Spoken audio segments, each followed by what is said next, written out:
दो भाई आपस में झगड़ पड़े। साथ ही उनके पापा खड़े सब देख रहे थे और जोर जोर से हंसते चले जा रहे थे। अब झगड़ा किस बात पर हो रहा था? 4 बेडरूम के मकान को लेकर प्रॉपर्टी का मसला था। बाप को हंसता देखकर दोनों भाइयों से रहा नहीं गया और बोले, पापा आपको क्या हुआ? हम लड़ रहे हैं और आप हंस रहे हो।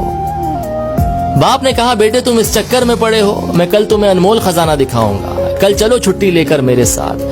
दोनों भाइयों ने छुट्टी ली और सुबह सुबह तीनों निकल पड़े। एक बस में चढ़े तो 2 ही सीट खाली थी। अब जाने वाले 3 थे। 10 घंटे का रास्ता था।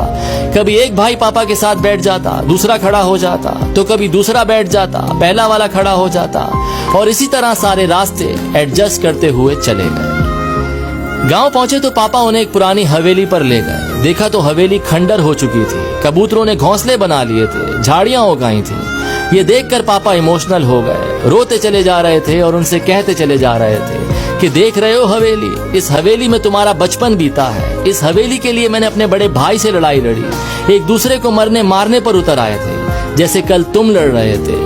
हवेली तो मुझे मिल गई थी, लेकिन भैया बाहर चले गए। मुझसे कहा तू ये मकान रख, रिश्ता खत्म। मैंने अपने बड़े भाई को खो दिया इस हवेली के चक्कर में, और आज ये हवेली खंडर बन चुकी है। तुम दोनों इसी तरह लड़ते रहे तो मकान तो खंडर हो जाएगा, लेकिन रिश्ते हमेशा के लिए खत्म हो जाएंगे।